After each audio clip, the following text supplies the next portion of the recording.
Ну, в частности, со школы JSUP. Это уже второй год нашего сотрудничества. У нас уже есть результат. В этом году те ребята, выпускники МАРХИ, которые поехали в Колумбийский университет, закончили обучение, получили дипломы магистров. То есть система работает, сотрудничество происходит. И мы очень заинтересованы, конечно, в том, чтобы программа продолжалась. Сейчас у нас, благодаря доброй воле Колумбийского университета, МАРХИ осуществляет цикл лекций. Вы вот сегодня пришли на вторую эту лекцию. Сегодня будет читать лекцию очень известный теоретик и преподаватель Давид Грahame Шейн.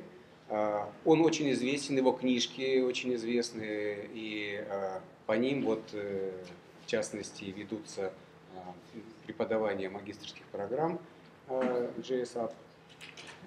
Мы сегодня прикоснемся к этому знанию, и я очень рад, что вот вы пришли, что вы не испытываете трудностей с английским языком, что вы готовы слушать, что вам интересно и сам великий мастер, великий теоретик в лице Дэвида, и сама культура американской подготовки архитекторов, в частности по магистерской программе. Для нас, для МАРХИ, это очень важно, потому что очень многому есть чему поучиться у американцев. И мы всячески способствуем тому, чтобы эти контакты продолжались, и вот эти лекции, и эти курсы лекционные у нас имели место быть. Поэтому всех я вас поздравляю с этим событием, что программа продолжается. Ну, давайте послушаем лекцию.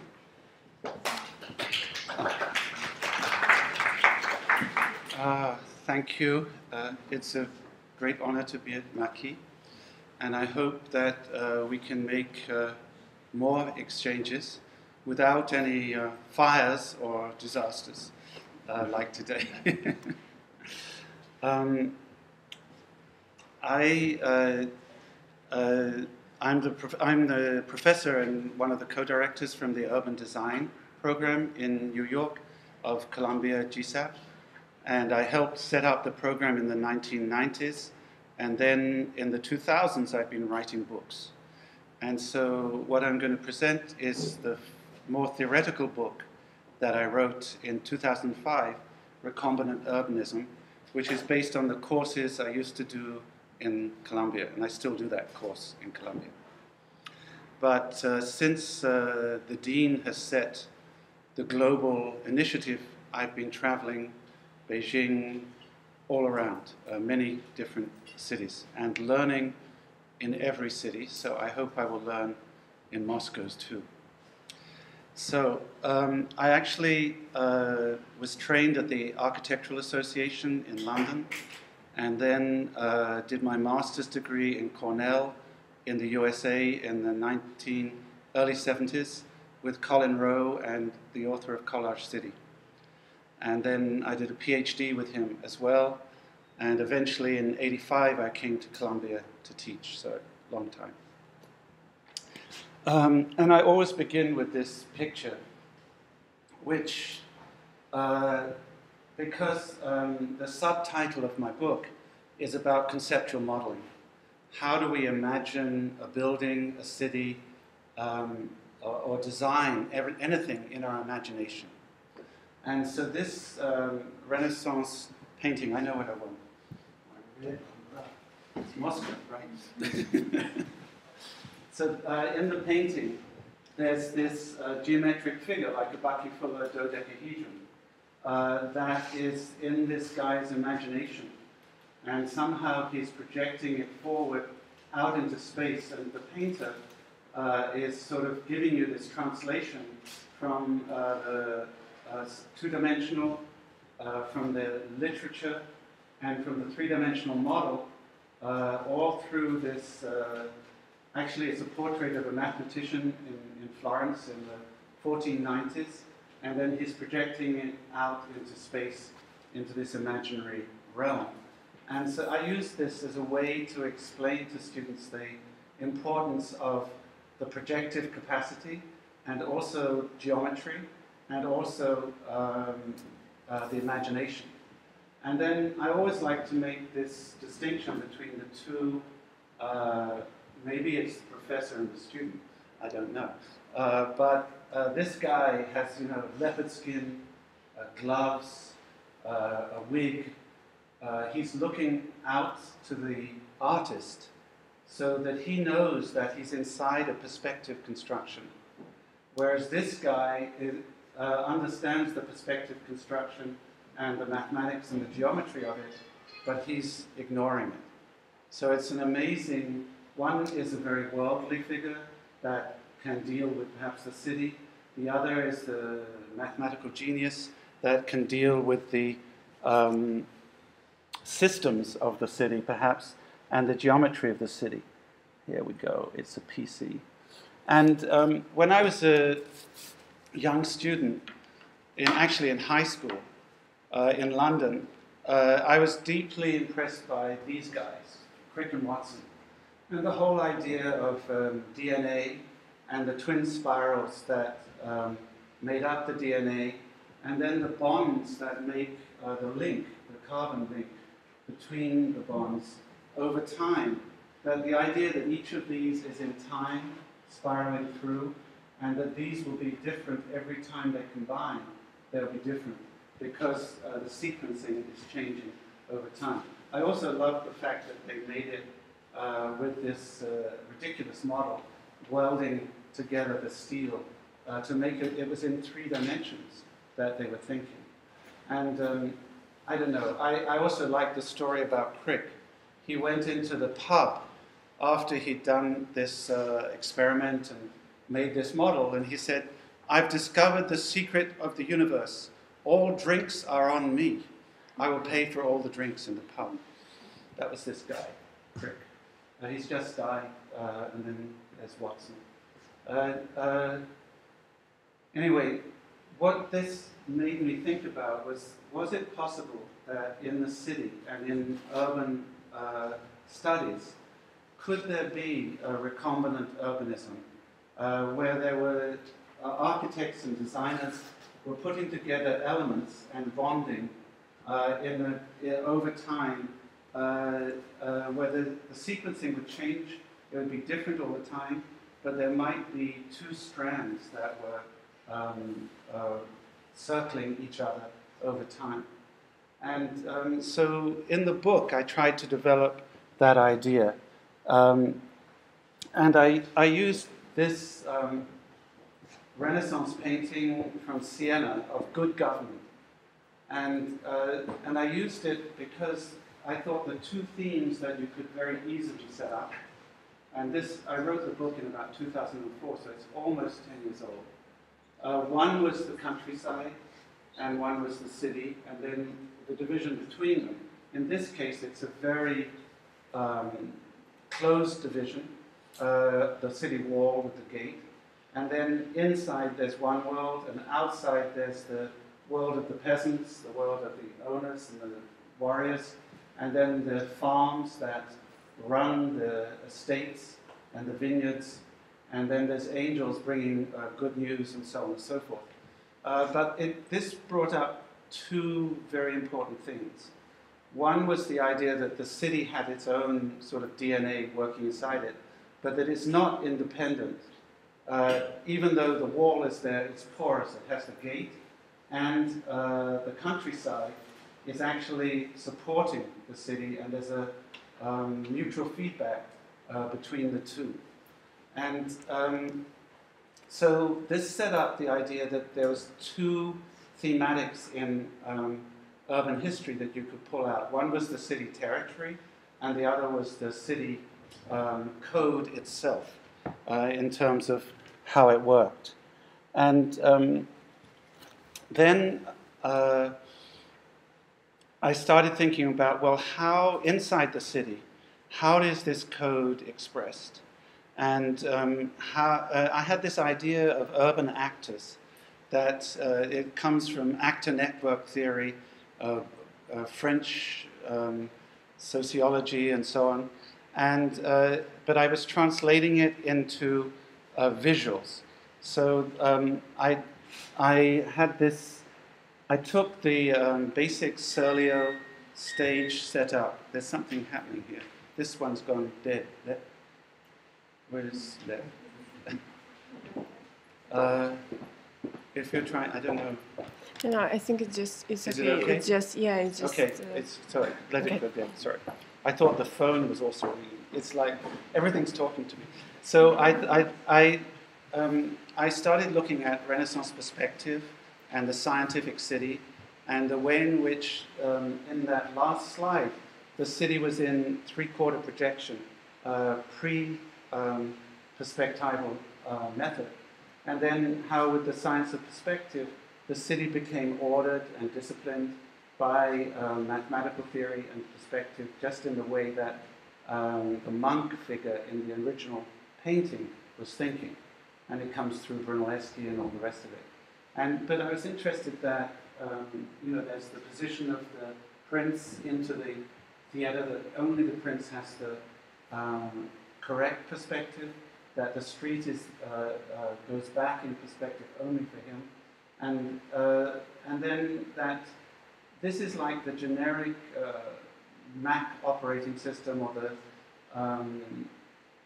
code of the city, perspective code of the city, that actually can be modified for the different actors who are operating within this geometric space, so that you could have the prince, you could have the bourgeoisie, you could have the peasants or the countryside coming in as three different urban actors within the theory of the Renaissance in the 1540s in Serlio's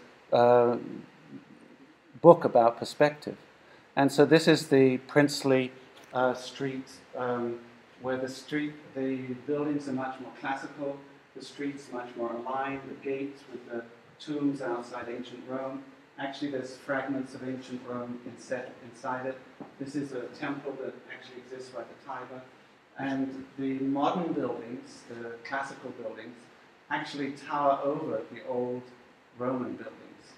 And then I was also interested in this in terms of, this is a stage, but maybe it's a port with a gateway into it. So you have the street leading out to the countryside. And in Roman times, there were the great families would have their tombs outside. And so this is like the dignified state system of the city, with the state as the major actor. And then you have the merchant city. And, if you start to think about it, you could say Moscow or Washington are the state capitals, and they have this dignity. And then the merchant cities of the world would be like Hong Kong, I don't know, maybe parts of London and the city, and so on. But they are, in this case, each individual within the perspective is developing their own building to the maximum. And there are these shop houses where you have the merchants selling below, living in the butt there. And then there's the apprentices, and then the silks and the wool being dried on the roof. So this is a factory building. And then this here is the roof here, is the red light district brothel. And then there's the merchant palace mixed in with it. But the whole thing goes back into a church, which is actually in ruins and has trees coming out the top of it. But also it's a clan. A group that is, it's like in Genoa, where they had actual streets that they could close off, and that belonged to a particular family. And so they traded together and were like a company. And so this is a very different kind of city, much more organic, also relating across Asia to the shop houses in China and in India, and through the trade routes. And then the third, so I'm getting a recombinant system going. Inside the perspective grid, I have the third one is I suppose it's like the noble savage, it's the garden city, it's the buffoon, the country buffoon. The public house is at the end of the street. The street has become just a row of trees, and everybody lives in their own little cottage, maybe they're like little dashes. There's a few barns in there. There's a lot of birds, and then the port front, like in the last picture, you could clearly bring a ship up to the front door and go to the pub and put your stuff in the warehouse. Here it's much more about agriculture, farming, and maybe there's a way to the city via water at the front. And so it's a kind of recombinant system inside a Renaissance closed world. And then here I'm jumping to Kevin Lynch, his last book in 1981 called Good City Form. And in this, Kevin Lynch is one of my heroes from when I was young. And he did The Image of the City, the book about Boston and the impact of the highway cutting through the middle of it. And he interviewed all the people who lived in Boston to make a collective kind of map of how they saw downtown and how they navigated in downtown. And so he's got this in the background of his work, and this is his last book before he dies. And it's a very important book for me. One of the important things about it is like it's a completely different notational system compared to the Renaissance. And it's coming out of the Bauhaus, the 1920s, 1930s, with this sort of diagrammatic form of dotting and striping and arrows. It's kind of Paul Klee, maybe even Russian constructivists in here, I don't know, I'm making it up. But for me it's very important.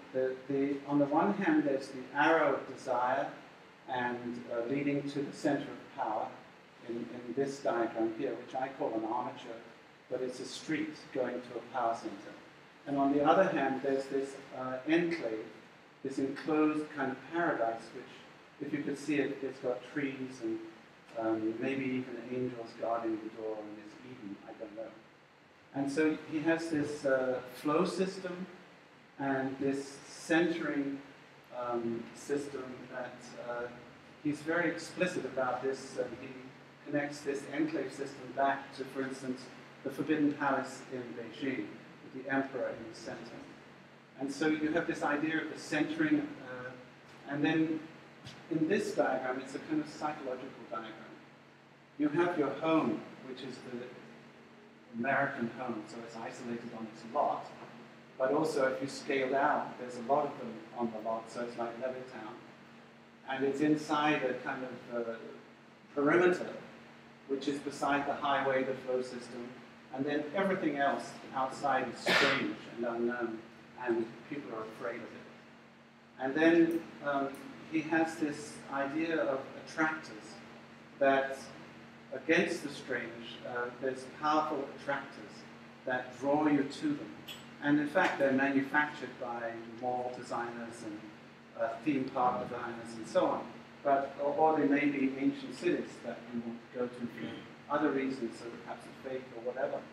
And so there's these attractors that pull you out from your home into the flow system.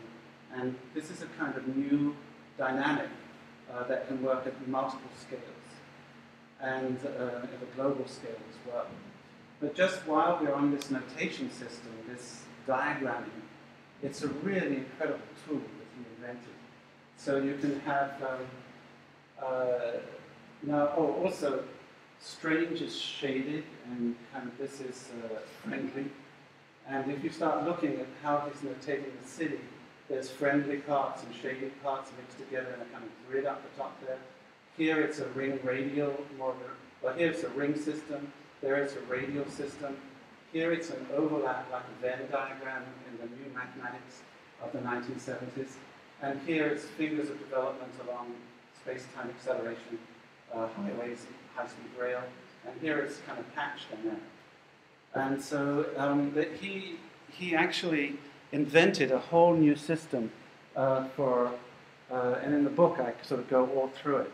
It's an incredibly rich system, and he made up, this is 1981, a whole series of cellular city, lacework city, polycentric city, galaxy city, depending on the relationships between the different elements that he has. either static or flow, he made these sort of recombinant cities. And in his lifetime, he never made a catalog. But I, as coming along later, and I having used this a lot to teach about cities and diagramming cities and modeling cities, I picked up on it. And for instance, this is like an Islamic city with the main pathways and then the little cul-de-sacs that go back into the courtyard housing. And you can pick out these patterns and use them very, very easily, and as design tools in the city. And this is his 1961 image of the city, where he's picking out the different neighborhood patches. This is all based on interviews, talking to over 1,000 people. And then here's the highway cutting through.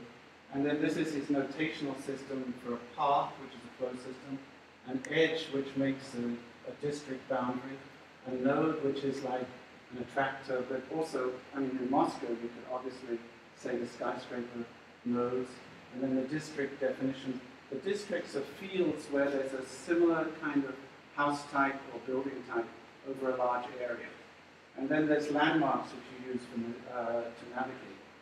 And then what was interesting about Lynch was that not only did he do it for the old city, but he also, this is 1963, the view from the road, he made a whole notation system. It's just amazing for driving the highway. This is way before the Venturas, 10 years before the Venturas, and Scott Brown, Islam.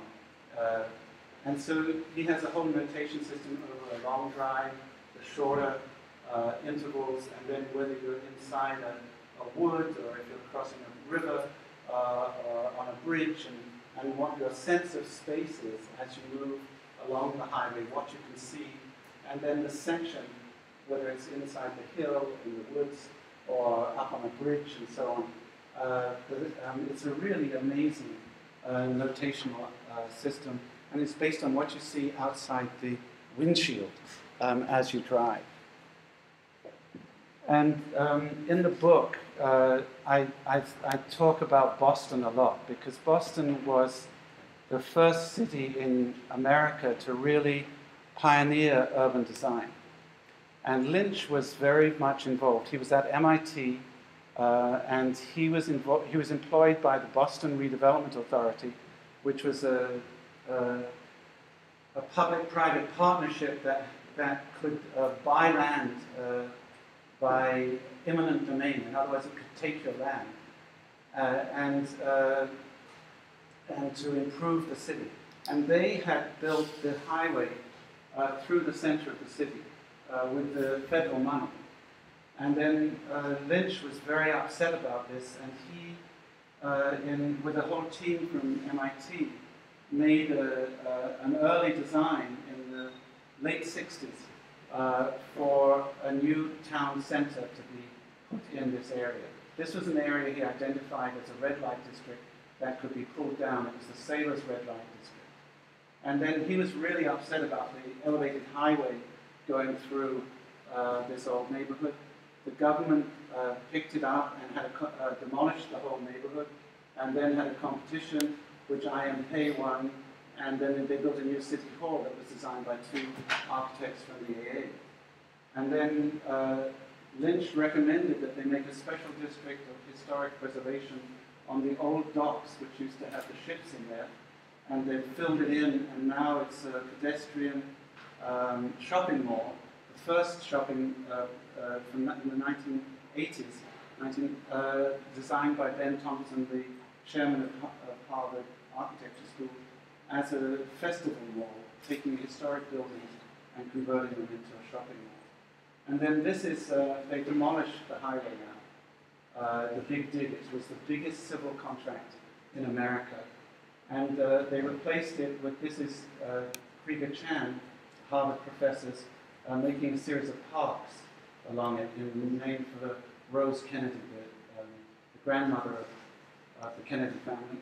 And then they're going to redo, this was a very unsuccessful public space in front of the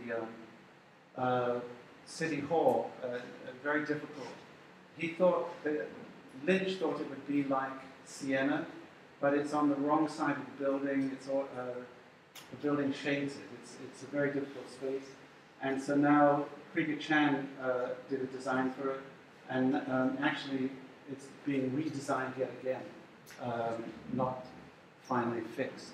So there's two very important things that come out of this. That from Lynch doing his district studies, they made a historic district around here and a special development zone there.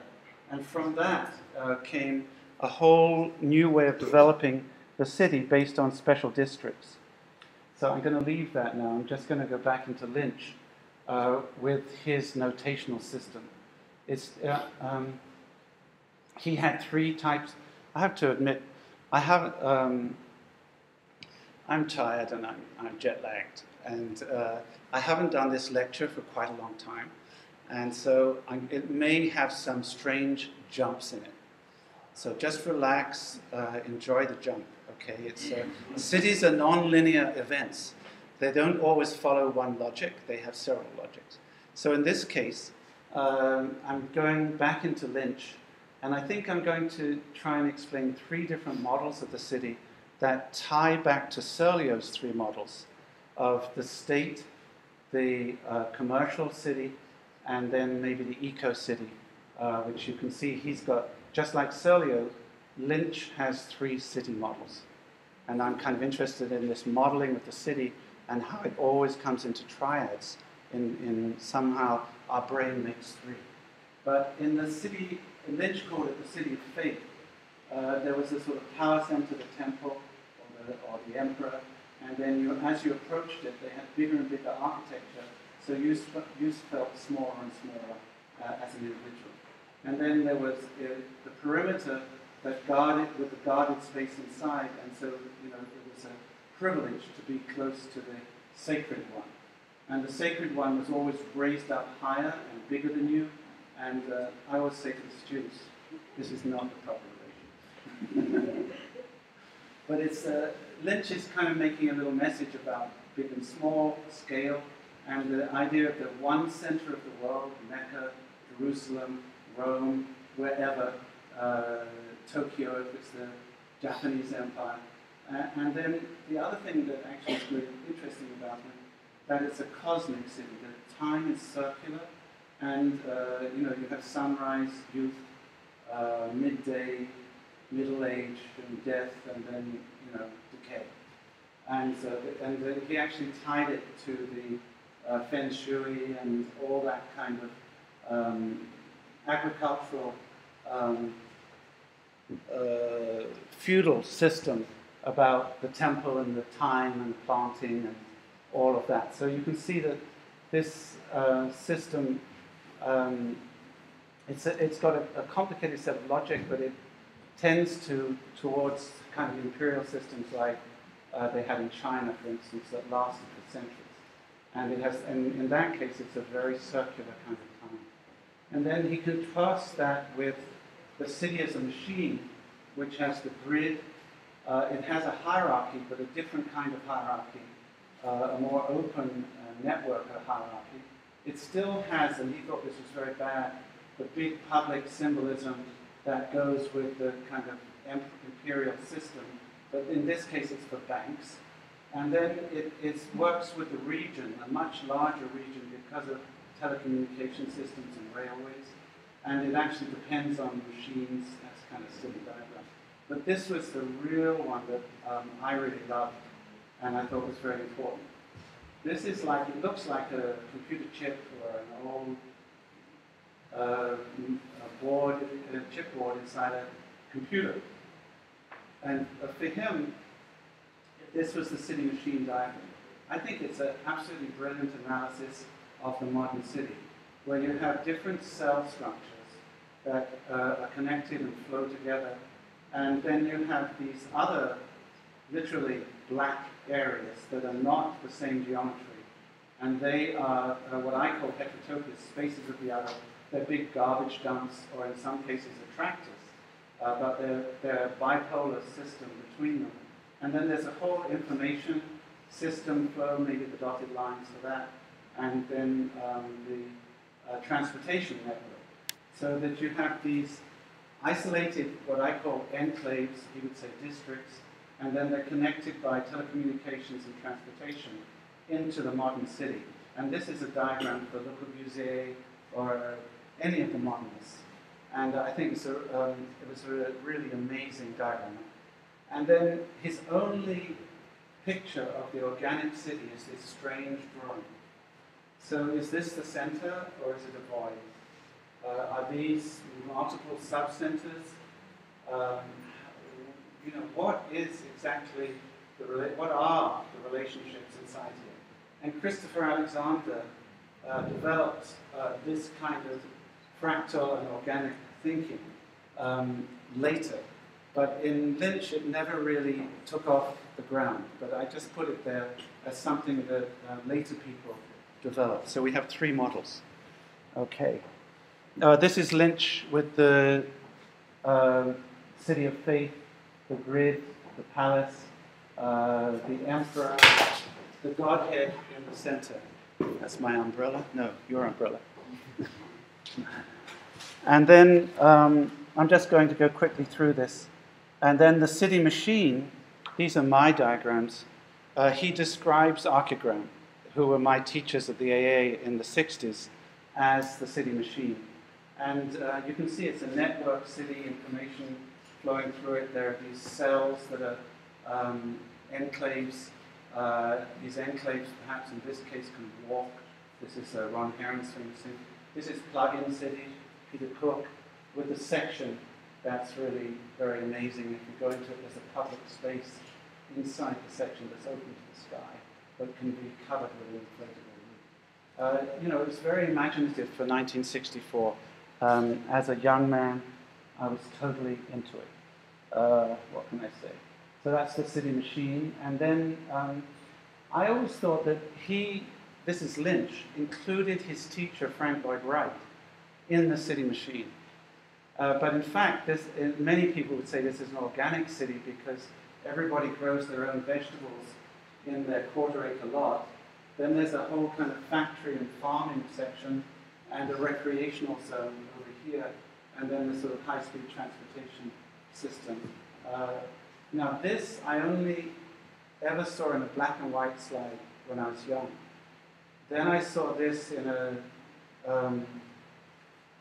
color, and then the Museum of Modern Art actually brought it, and it's 40 feet, 15 meters square, this thing. It's a gigantic model. Kevin Lynch actually worked on it and then had a fight with Frank Lloyd Wright and left and went to MIT. So this is depends on the car, automobile.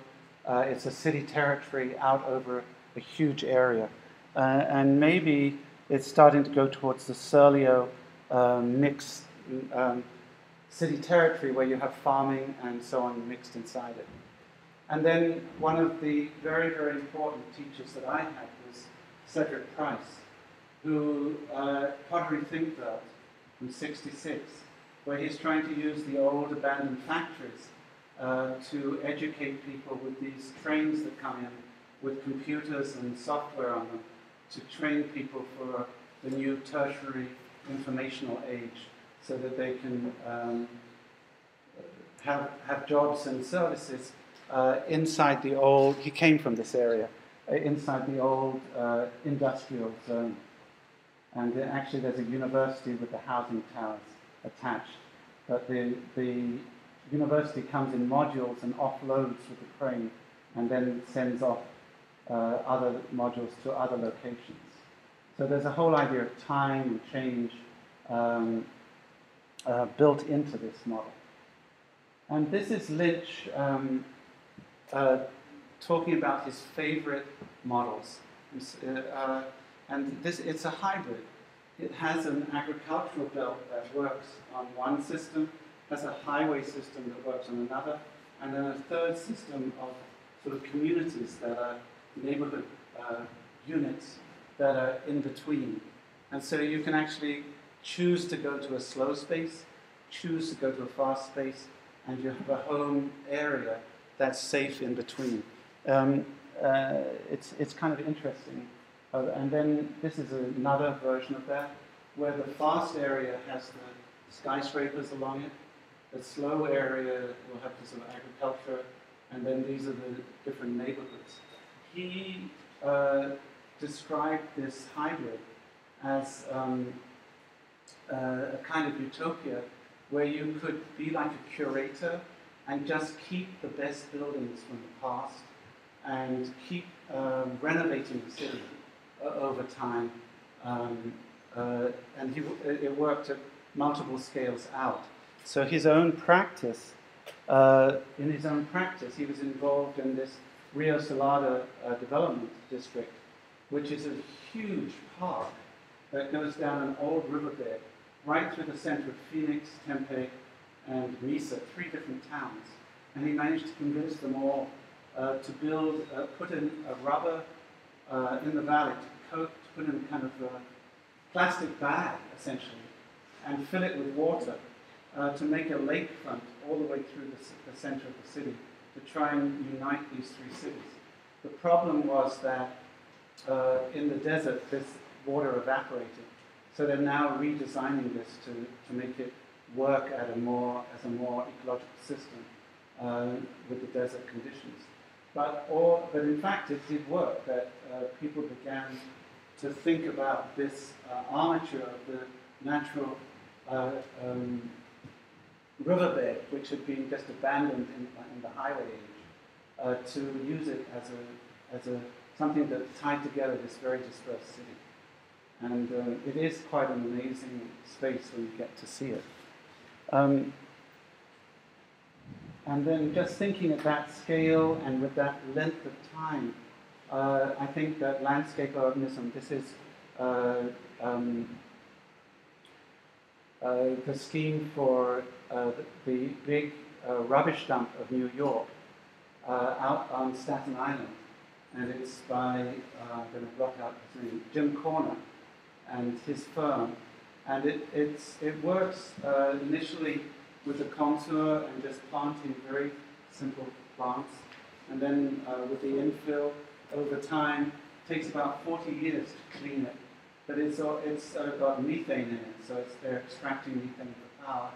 And then in different regions of the development, like in the sort of district system that Lynch had, he can respond to the wetlands, he can respond to the highlands, he can respond to the highway that's going through, and so on in different ways, and develop a whole kind of vocabulary to handle this gigantic site.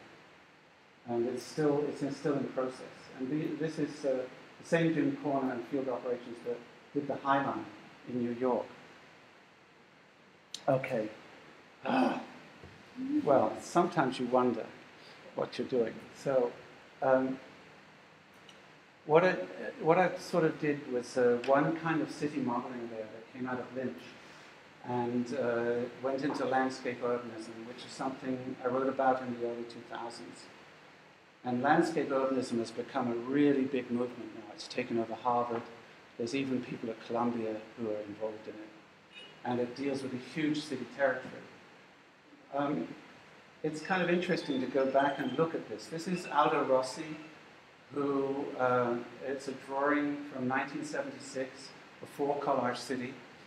And it's a projection, just like I showed you before, with a monk projecting. There's Aldo Rossi looking out his window in Milan at the old city. It's actually a Roman and medieval city. And then he's remembering that the city used to be a ring radial pattern, maybe like Moscow. But in this case, the pattern is broken in the center. There's actually one of his war memorials inside it. And the countryside is coming in through the wall. This is actually one of his housing projects. So the Alps are kind of invading. There's also the sea coming up. The old geometry that the monk loved is falling out the windows. There's a kind of Baroque figure saying, "Oh my God, what's happening?" and holding a piece of ancient Rome floor plan. And this is Barbarossa Vitruvius, which is sort of broken apart. And then in the background here, there's his rationalist grid student housing project. This is his housing project for outside of Milan. This is that same student housing project, its facade. These are housing projects that he made. And then in the middle of it, there's the Pantheon and the Spanish Steps coming up. And then this is Barbaro's Vitruvius of the Centered World. And then this is out of his cemetery in modern. So he's collaging ancient and modern together. And at the same time, he's talking about how the old world is breaking apart and fragmenting. And it's really a very, very beautiful drawing, and the old geometry that held the whole thing together is falling apart. He's got one of his little coffee pots in there. And actually, Ronchon, I cut it off here, but he has Ronchon, Le Corbusier's church, inside a courtyard in Milan there. I mean, it's really very strange. Okay. As I said, this was... I haven't done this lecture for a long time, and I actually, on the memory stick, I had 2 lectures which I had to put together, so we just shifted. So in this, we're in chapter 2 now with Rossi, and we're going to look at morphology. And I have my own, based on Rowe and based on Lynch, I've sort of developed my own system. One is the enclave system, which has a center and a sort of modeling system and a control and a gate. And then there's the linear sequencing system, the armature system, where you know where you are by a number along here. It's also got it's a bipolar system, that's a single center system. And then there's like the confusing, chaotic, heterotopic system, which was the black triangle or the black circle in the modernist method that I showed you of the Lynch diagram, where these 2 elements are combined and make strange new hybrids. And this is the experimental space within the system, where there's multiple gatekeepers and new forms can be invented within this space of change, the heterotopia. And I take that from Foucault. And so now what I'm going to do in this chapter is the armature and the enclave. So I'm starting with the enclave. This is the work that I did as a student for Colin Rowe in 1970. I took London. Actually, my family had lived in this whole area for a very long time. I didn't know it when I did it, but it turned out. So this is Covent Garden when it was an aristocratic quarter with the church, this temple, and then the connections. I was very interested in how the connections were made to the outside world from the landowner's property. And he'd already developed the outside edge, and then he inserted this thing inside, and then these are the connections over the property edge. And then the same family owned it for centuries, and they put in a market in the center here that with one of the first glass-covered markets, which is this building here, which was then converted when the market moved to the outer edge into a festival mall copying Boston. So there's a whole kind of history of London built into this thing. And so I did these drawings for Rowe, starting with Covent Garden, sorry, the City of London, this is the Thames. Covent Gardens are right in here. Then I found that same system of enclaves and these street armatures around the perimeter worked all the way across for 200 years. The expansion of Imperial London, going westwards along the Roman roads, and then at right angles with these big estates in a map, the scaling up from a sort of super block to these big mega blocks in London. And then this is a double-page spread with the enclave tradition, including Bedford Square. I was born right near there, and then the architecture school where I went to the AA, but also that in Rockefeller Center, that same tradition survived of the centering space in front of the powerful lord in a skyscraper, and with the approach street coming into it, which is like one of the most basic layouts. And then with the new urbanists in the 1990s, they took this same system of these big estates, and they started doing it on a gigantic scale in the American suburbs with these huge corporate landowners. And I also mapped this estate system into Ebenezer Howard with these.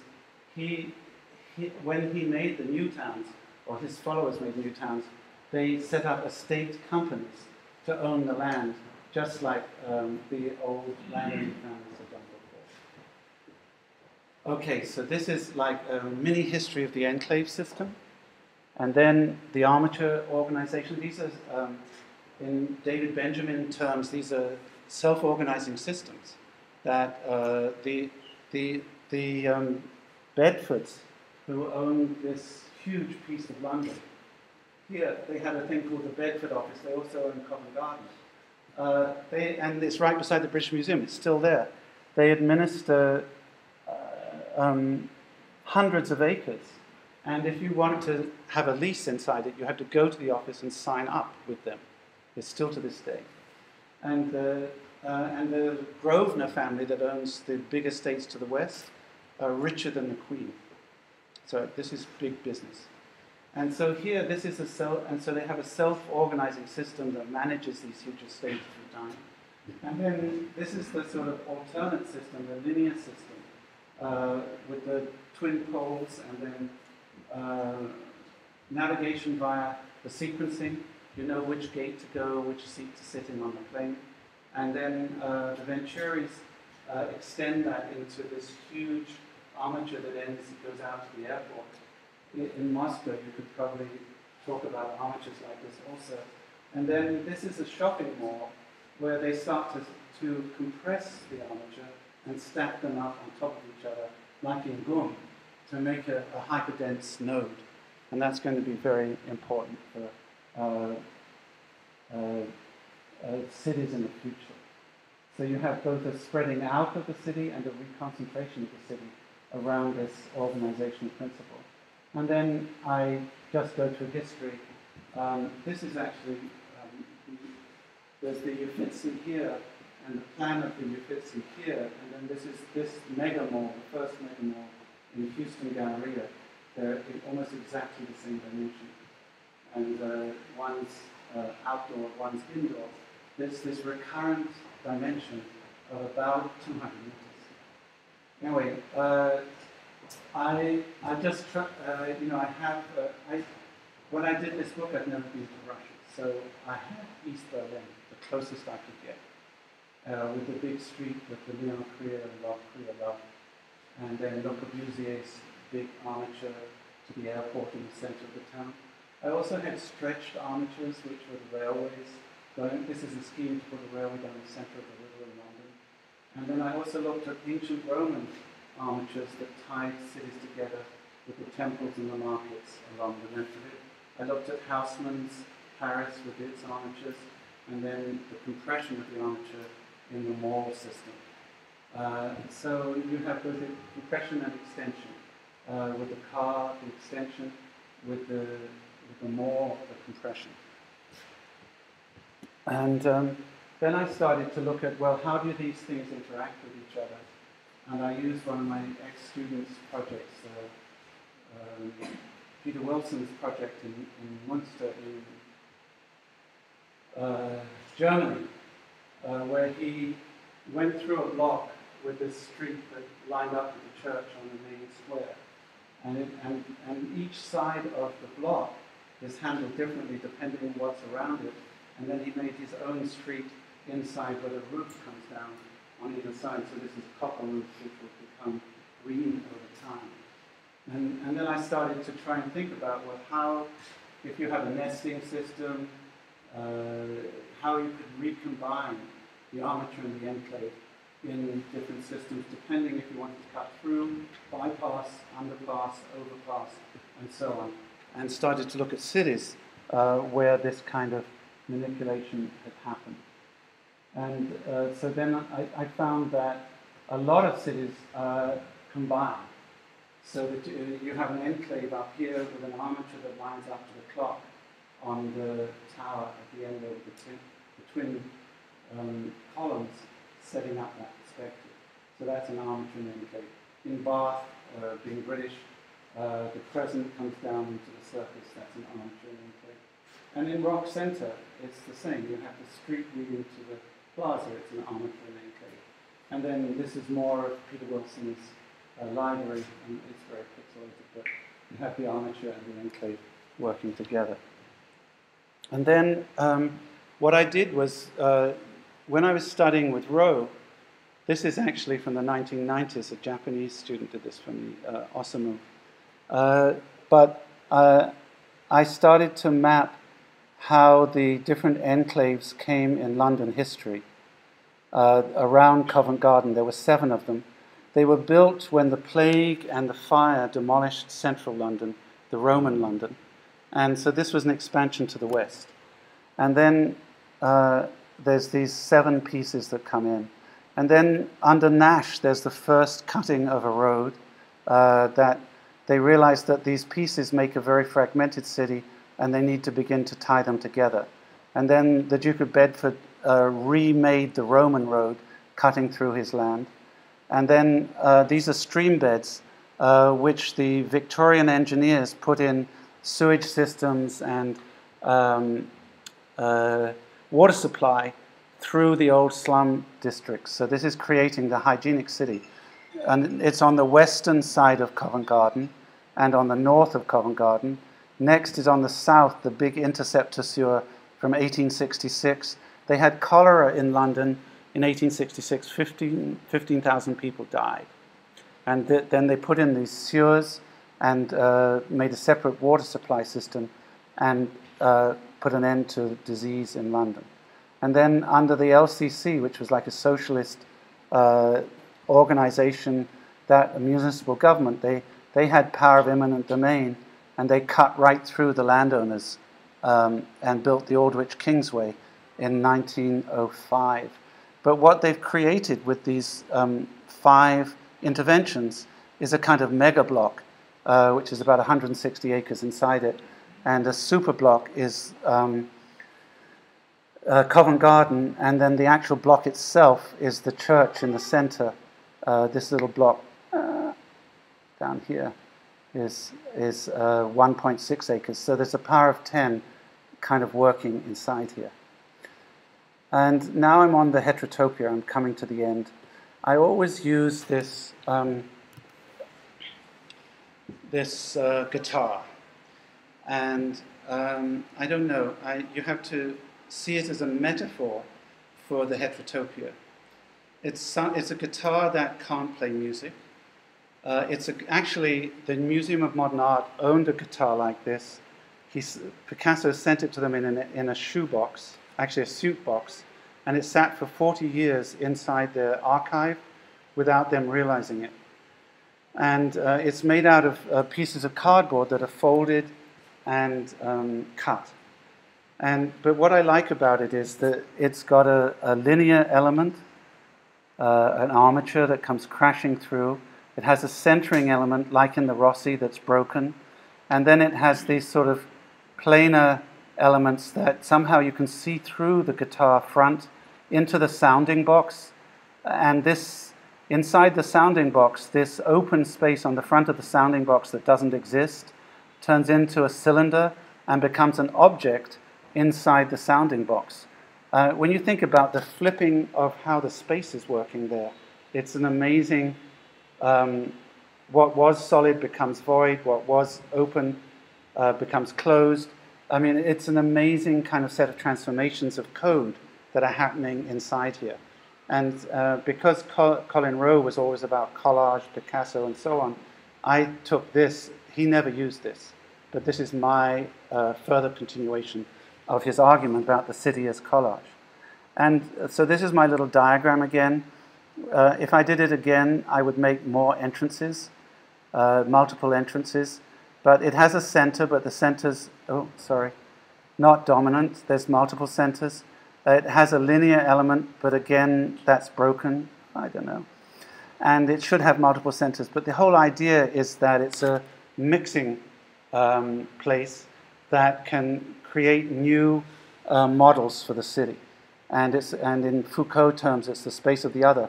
Foucault said, if you want to understand a system, look at what people throw away. Look at the garbage. And then you see what those in power don't want, and then you understand what they do want. It's a quick way to see it.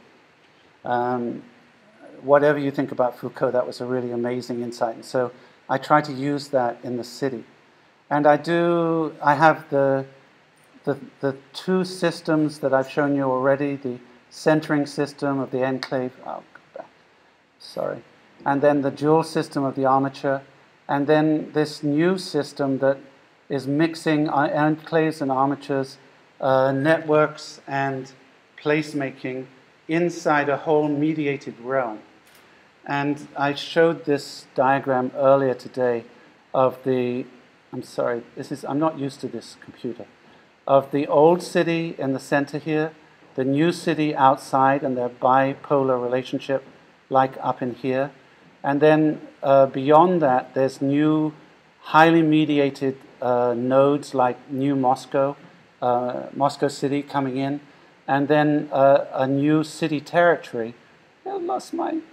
I hate this thing, where you can use your cell phones and your network systems and be mobile and still be part of the city, both inside the city and outside the city, connected via the satellite and media. And so I have that as these three diagrams trying to show those different systems. And then this is what my students used to call the cha-cha-cha diagram, that originally the heterotopia was on the inside. If you died in a medieval city, they nailed your door shut. If you died of the plague, they nailed your door shut, put a red cross on it, don't go in, you're dead. If you died in the Enlightenment, you went to the hospital outside the city and they tried to treat you and make you well, or the university outside the city, or any kind of new situation. Could be the new industrial zone outside the city. Nowadays, it's much more complicated. So you originally were in the center of the city, you moved to the outside of the city expanded around you, there's now all these mobile people in the city territory beyond you, and these heterotopias or new elements are coming back into the center of the city and transforming the center of the city. Maybe old Arbat, new Arbat, and then new old Arbat, if you see what I'm saying, about how it became like a kind of festival space. So there's these transformations taking place inside the city. And I don't know, I had a whole thing about mirroring codes. I don't want to get too much into it here, but it's a whole feedback thing that ties into David's work, David Benjamin, with the different systems and feedback over time. And here it's just very simple, trying to diagram multiple categories. I had this idea of the 3 M's. Inside a heterotopia, place of change, there's multiple categories, a miniature model so that you can model it like that guy that I showed you who constructed in space the geometry. You can imagine this miniature model, and then the codes are reversed and changed inside it. And it has multiple categories, so it's actually a flexible model that you can make. And so here I'm trying to see how these different codes might work. Originally that the enclave dominated the armature, that's the top. Then the armature dominated the enclave. Now it's armature and enclave in a kind of symbiotic relationship. And this is just looking at cities where I could find heterotopic examples. This is in Holland. It's a Protestant Holland, a Catholic wood merchant who had a lumber yard. He sold wood to build the city. People came in to order wood. He had a secret church up inside the roof and a priest, and you could go in while they were cutting you the 2x4, the wood, have a prayer, go out. It's kind of hidden inside the city. That's Heterotopia 1, I call it. Change place that's hidden inside the city. Then Heterotopia 2, outside the city, Bentham, the prison, that's like a new city outside the city. And then Heterotopia 3, this is actually a theater inside the city. We can skip. And then the department store also, Foucault talks about that as a heterotopia of illusion. This is the third category. There's the heterotopia of discipline, heterotopia of illusion, which is where you have the false sense of freedom that comes through the media. And in this case, it was the theater, but the museum was also a heterotopia of illusion. and the department store and consumption was the heterotopia of illusion. And I kind of think that this is Rem Koolhaas in his appreciation of the downtown athletic club, where there's artificial golf ranges and shooting ranges inside. It's a sports club inside a skyscraper on the lower levels, and then a hotel above. And this is a kind of a heterotopia of illusion and pleasure also. So instead of work and discipline, as in the Heterotopia 2, in the Heterotopia 3, it's like a theme park place of illusion. And I don't know.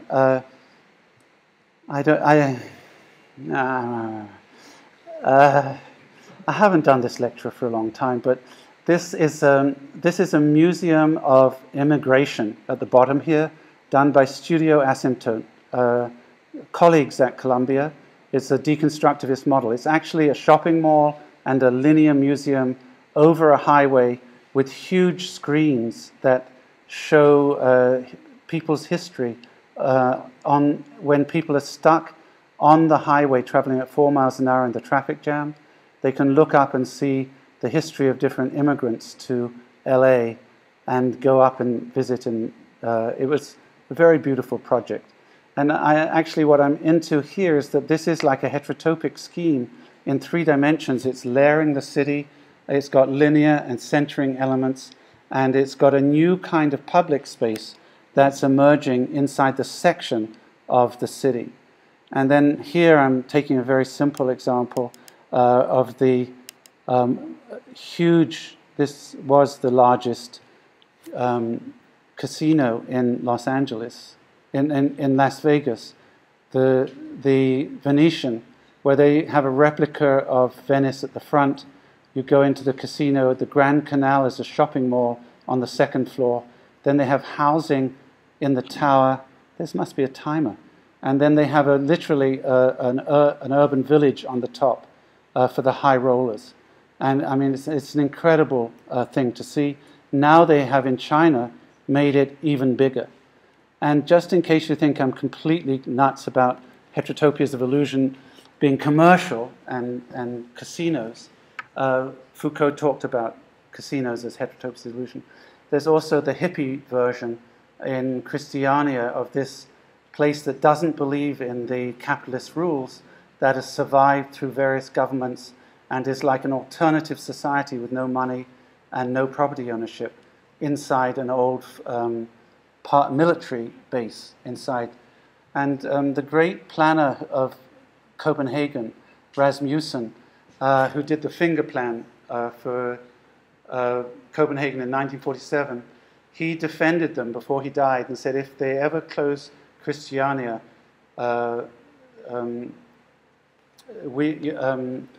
Copenhagen will lose its soul. If I don't know what that means, but it was like lose something very valuable. And these are the hippies moving in. And then it's become an entertainment center with theater and rock groups and so on. Used to sell drugs, soft drugs, and now it has a huge crafts fair inside it. And this is like I did for the Heterotopia, for the Armature and the Enclave. This is like a double-page spread of the Heterotopias of illusion.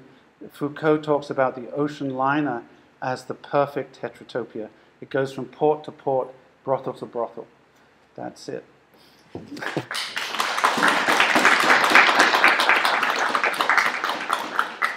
I don't know. I think that's okay. Yeah. I don't know what you think. Yes, questions are really welcome. Yeah. No, the word heterotopia is rather new to the socialists. And actually this concept of dealing with it is rather new. So could you tell again, what is heterotopia? And is it an image, or it is a concept, or what shall we do with it as an architect? Okay.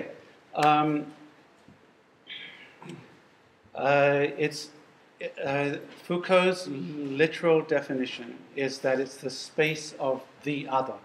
If you remember, when I was showing you the diagram of Lynch, there was strange. the other.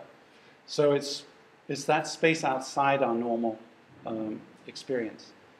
But then, and then he borrowed the term from biology, and it's actually a cell that's inside another cell with a symbiotic relationship, not a cancerous relationship. And he was gay, and he was inside a normal society, whatever you want to make of that. I think that was actually very important for him as a person and his vision of the world. So I come as a scholar and a gentleman from Britain. I can't understand, well, I can read French, of course, I can read. And for me, this was a very, very important and useful term. When I studied with Colin Rowe, he had the equivalent of the enclave. He had the equivalent of the great streets, the armatures. And then he had these other spaces that worked at multiple scales. They could respond to the fine grain of the old city, also register at the big scale of the modern city, and then they also somehow or another had their own center inside them. And he had no real words to describe these. And I decided, well, they're actually heterogeneous elements inside the city that mix very, very different things. Now, I actually once went to a conference at Leuven University in the 1996, where they had signs around the ring road, Heterotopia this way, to go to the conference. So, which is the only time I've ever seen that. And the big problem with heterotopia is, what I say to people and to students is that if you're going to use the word, you must be very precise. It's other to one system. In other words, if you say, don't know how to do this. If you're British and you always eat fried eggs and whatever for breakfast, right? Someone coming from France will think it's completely nuts. You have croissant, of course, and coffee. And so what is normal to one system can appear other to another system. So when you say other, you have to be very precise about which system is norm and which system is other. If you don't do that, then otherwise everything can be a heterotopia. That's the danger. You can say everything is other. For me, the really powerful thing about heterotopias is that they're places of change and dynamic, and that they're non-linear. That normally we plan a city and we try to be rational, and we say this will go to that, to that, to that. But we don't really have a way of planning a city without a master plan, without a rationality. This, if you start to concentrate on heterotopias and change and time in the city, then you can begin to have a non-linear, it's not to say it's not rational, but it's multiple rationalities working in parallel and in competition with each other. And then it becomes a whole thing about negotiating between the rationalities. And it makes it a much richer field to study and to design and to work in. And I don't know, I think it's a very powerful concept. I have to be honest with you. Since I did this book, in the new book, I don't use the word at all. I got into so much trouble with, it's such a difficult term because it depends on what system you're talking about and what is the other inside that system.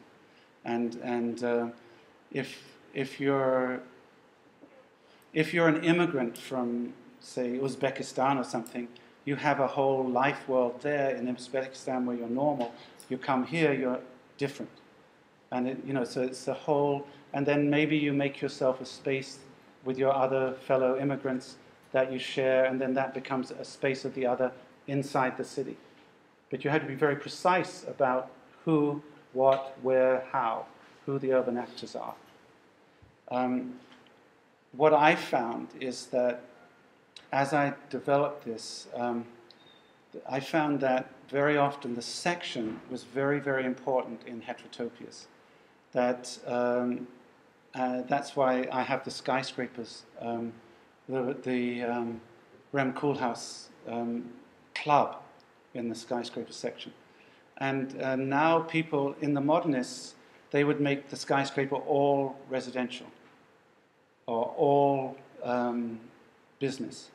And now, after sort of the transformation in Asia, like in London, the biggest skyscraper is mixed use in section. And in fact, in the 60s, there were mixed use skyscrapers which were very heterotopic. Often they've been demolished since the 60s, the one in Brussels for the World's Fair, for instance. And so the section is a way of mixing things. You can keep them separate but close. And that's a very powerful thing. Another thing that Foucault talked about was that you could design, say, the prison for one use, but then it would get another use over time and be inhabited by other people. So it's just a very, very useful concept, I think. Yes. Yeah. If there is no other questions, I have No, no. If, suppose you call this individual enclave with special character, then what is your name for the general cell? No, okay. No, the general cell is the enclave, and it has usually a single function in the modernist system. That was that diagram of Kevin Lynch, where he had, like, you'd have the factories here, the housing here, the shopping here. And there's Le Corbusier too, probably Russian planning also. But the heterotopic cell would have all that mixed together inside one cell. That's the difference. And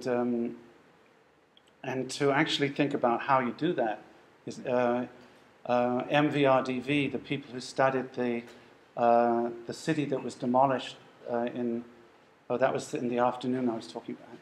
Sorry, it's been a long day. When we were looking at the Kowloon walled city, which was a slum that was built it was actually a piece of Chinese territory inside Hong Kong that became 12 stories tall, was completely controlled by gangs, and was the Chinese police couldn't get there, and the British police couldn't go in because it was China, and China couldn't get to there because it was inside Britain, the colony. So there was this was a perfect heterotopia setup, a little bit like that old army base, where somehow or another the Danish authorities don't go in there. It's just somehow they don't do that. And unless they're invited to get rid of drugs or something. Anyway, MVRDV, when they were students, studied that Kowloon walled city. And they've been they worked with Grahame Koolhaas when they were younger, and then they've made a lot of very heterotopic mixtures in section in their projects. Not always very successful, but they're interesting from a sort of theoretical point of view. Yeah. It's been a long day, I'm sorry. It's okay? Yeah. Thank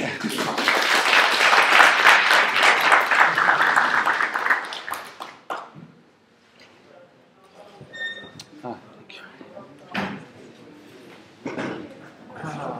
So now you know.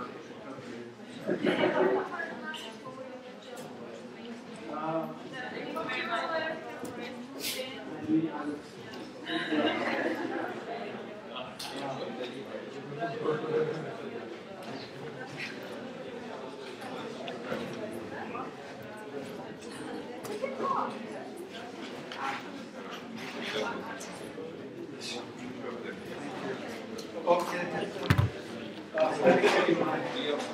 1 hour and